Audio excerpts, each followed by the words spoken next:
Hello tout le monde, j'espère que vous allez bien. On se retrouve aujourd'hui pour une nouvelle vidéo où on va parler de mes réalisations du mois de mars.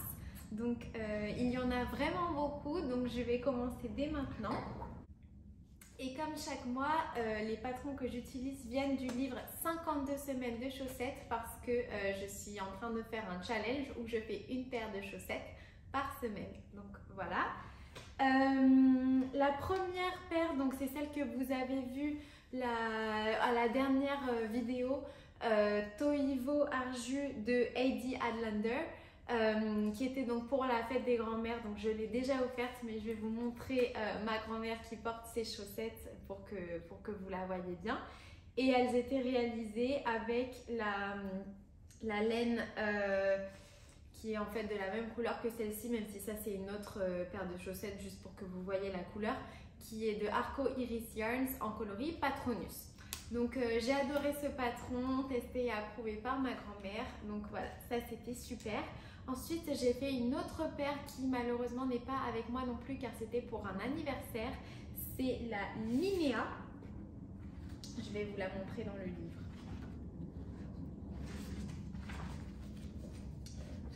La Linéa de Ina Sorvala. Donc voilà, elle est comme ça. Moi je l'ai faite dans une pelote donc de la même couleur que celle-ci, qui est une pelote Lily sur un fil en coloris Friends Don't Lie, donc en référence avec Stranger Things. Et ce patron je l'ai adoré, il était super bien, très bien expliqué. Donc vraiment, je recommande et les chaussettes ont beaucoup plu à la personne à qui je les ai offertes. Ensuite, donc c'est la paire que je vous montre juste ici, donc qui est la paire Stone de Taina Kulikova. Et donc je l'ai faite en mode socket, j'ai un peu réduit la taille de la tige de la chaussette juste ici. Je vais vous la montrer dans le livre. Alors, dans le livre, elle se présente comme ceci. Voilà. Et donc, vous remarquerez que j'ai utilisé plusieurs fois les mêmes pelotes. C'est parce que j'étais coincée à cause des grèves dans le sud chez ma grand-mère. Et donc, j'avais que les pelotes que j'avais emportées avec moi, c'est-à-dire uniquement la Arco Iris en coloris Patronus et la Friends Don't Lie de Lily sur un fil. Donc, voilà. Ce patron là il était super explicite, j'adore le petit motif avec des losanges dessus. Bah, d'ailleurs la Linéa également, il y avait des losanges, ça doit être un truc de chaussettes, les losanges, mais c'est réalisé en fait avec une méthode qui n'est pas vraiment des torsades et c'est très intéressant.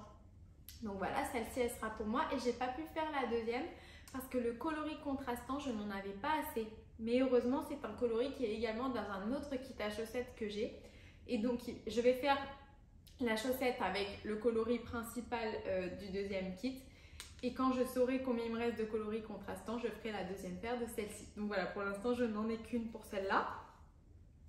Ensuite, donc toujours avec les pelotes que j'avais emportées chez ma grand-mère, nous avons celle-ci, donc qui est la Lyrique de Amelia Patti, qui est juste comme ça. Absolument magnifique comme patron. Vraiment un de mes préférés depuis le début du challenge parce que vous avez donc des torsades qui font en fait toute la chaussette et également à l'arrière de la cheville, c'est vraiment très beau. Et également le coloris, donc Friends Don't Lie de Lily sur un fil est absolument incroyable, j'espère que vous le voyez bien. Donc voilà, ça c'est un de mes patrons préférés. Les chaussettes ne sont pas identiques, elles sont symétriques.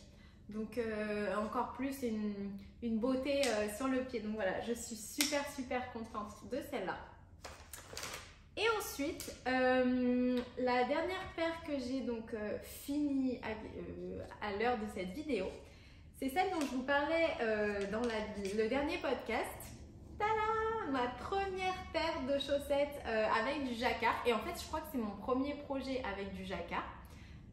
Donc c'est la Lempy de Rachel Coupi. Voilà, je vous la montre dans le livre pour que vous voyez bien. Si je la retrouve, hop. Elle se présente comme ceci. Voilà. Et donc, pour l'utiliser, j'ai utilisé un bouquet de laine de Yardlinen. Donc, je suis abonnée depuis janvier, mais c'est la première fois que j'utilise un de mes bouquets de laine. Et je suis super ravie et fière de ma réalisation. Donc voilà, elles sont toutes les deux comme ça. Alors par contre, ils ont demandé de monter un nombre de mailles très conséquent. Moi, je fais jamais d'échantillons pour les chaussettes, j'ai pas le temps.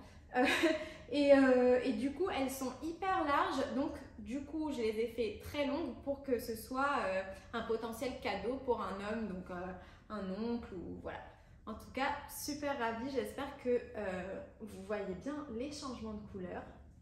Voilà à quoi elle ressemble. Et ensuite, donc la paire que je suis en train de réaliser actuellement, donc j'en ai fait qu'une et je suis sur la deuxième. C'est la Porch Lights de Lindsay Fowler. Et donc je la réalise dans une laine, un kit chaussettes, le chat qui tricote, avec lequel j'avais déjà fait des chaussettes, mais alors c'était avant le challenge, c'était l'année dernière il me semble. Une laine absolument magnifique. Je crois que, alors je sais plus, je crois que ce coloris là, donc le coloris contrastant, c'est terre de sienne et le coloris principal c'est terre givrée. Voilà. Et donc dans la deuxième, je viens de finir la partie du color work et j'en suis donc à la suite. C'est une petite photo, mais voilà à quoi ressemble le patron sur le livre. Voilà. Donc, pour les chaussettes, c'est bon. Ensuite, j'ai un autre en cours que je vous montre chaque mois. Il avance un petit peu. Là, j'ai pu rajouter deux rayures à mon serpent. Donc, c'est les deux qui sont là. Tac, tac. Pour les livres A Feast for Crows et A Storm of Swords de Game of Thrones. Donc là, je suis en train de lire le dernier tome.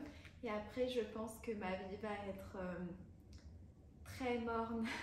Parce que la suite n'est pas sortie et qu'il y a même des rumeurs comme quoi ça ne sortira jamais. Mais donc voilà, j'ai presque fini ces livres qui sont hyper conséquents, hein, plus de 1000 pages, c'est comme des petites bibles. Donc voilà, assez contente d'avoir aussi bien avancé dans la lecture ce mois-ci. Alors ensuite j'ai quelques petites choses à vous montrer. Donc déjà le bouquet Yarnline de ce mois-ci, absolument ravissant. Voilà. Et qui s'appelle Sous le brouillard à l'aube. Super beau. En plus, on a eu de la chance, on a eu deux coloris à paillettes ce mois-ci, donc c'est ces deux-là. Voilà. Et je vais vous montrer le patron que j'espère réaliser avec. Alors, il s'appelle Morning Coffee. Le voilà.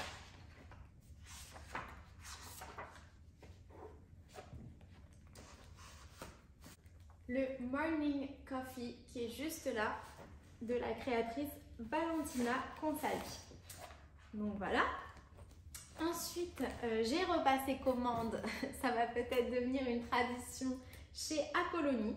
Donc j'ai commandé cette grande jauge donc, qui sert non seulement à compter, comment dire, pas compter, à mesurer ces aiguilles. Donc si on a une aiguille, l'écriture s'est un peu effacée, on la met dans les différents trous jusqu'à trouver sa taille. Mais la principale raison pour laquelle je l'ai acheté cette jauge, c'est pour mesurer en centimètres et en inches les échantillons.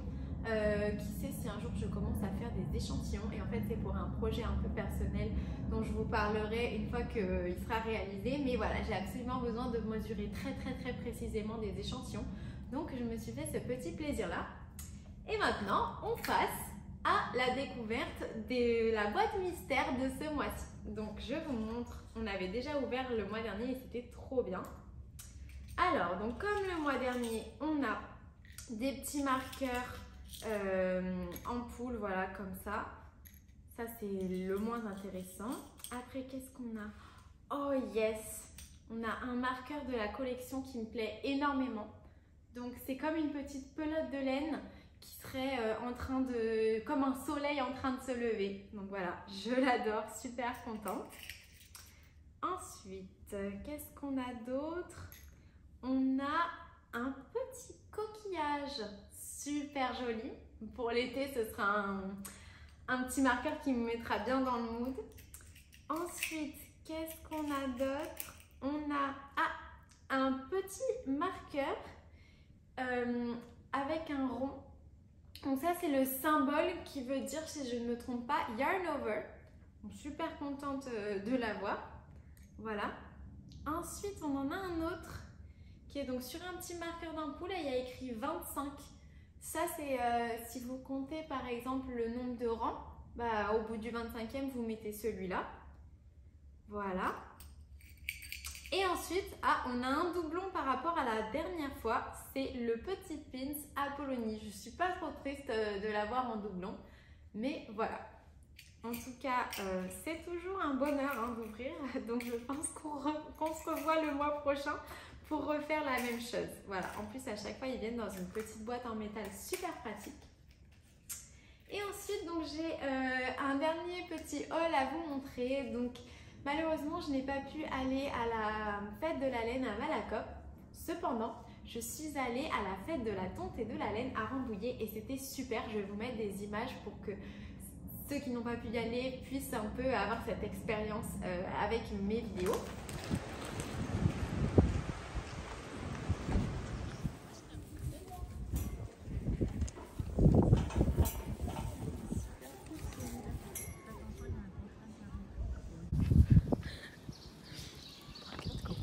Regarde ici, c'est marrant. Pourquoi toi t'es attaché?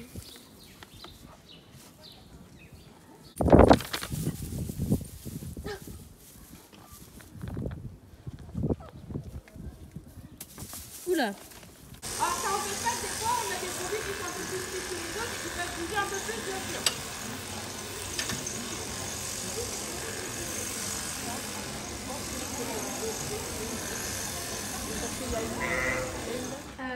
Et du coup sur place j'ai acheté 2 pelotes de laine, enfin elles m'ont été offertes par ma maman très gentiment, donc qui sont en BFL, donc Blue Faced, c'est des moutons qui font la laine qui est apparemment très bien pour les chaussettes. Et donc celle-là elle s'appelle Glycine de la créatrice The Parisian Knits. Et voilà, c'est un très joli violet que je vais utiliser pour faire des chaussettes à ma meilleure amie. Et ensuite, on a celle-là qui est une couleur très intéressante et qui s'appelle Réglisse. Et en fait, c'est un mélange de bleu marine et de gris presque marron. Je trouve ça super beau et ça aussi, ça vient de The Parisian Knits. Donc voilà. Et ensuite, on a fait une découverte d'un nouvel art créatif qui s'appelle le feutrage à l'aiguille.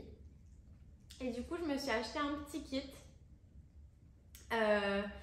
où en fait vous feutrez sur une plaque de feutre un symbole. Moi j'ai pris un symbole un peu inspiration celtique, Charmed pour ceux qui se souviennent de cette série. Donc voilà, apparemment c'est hyper détente et en plus comme c'est un mandala, je ne sais pas si vous connaissez ce principe, pendant que j'ai passé du temps en Inde, j'ai beaucoup vu ça. En fait, pour se détendre tous les matins, il y a des gens un peu gourou yoga, on va dire, qui font des petits mandalas pour se recentrer. C'est un peu comme une méditation, donc je me suis dit, mais ça c'est génial avec de la laine. Donc voilà, parfait. Et ça c'est un kit qui ne m'appartient pas, mais je vous le montre quand même. En fait, c'est celui de ma maman. On va faire du feutrage sur des savons parce qu'apparemment c'est super bien de mettre de la laine sur des savons en pain. Et ça permet donc comme une petite exfoliation quand on se lave. Donc on a hâte de tester ça également. Voilà, j'espère que cette vidéo vous aura plu. Je vous remercie beaucoup de l'avoir regardée et je vous dis à très bientôt dans une autre vidéo.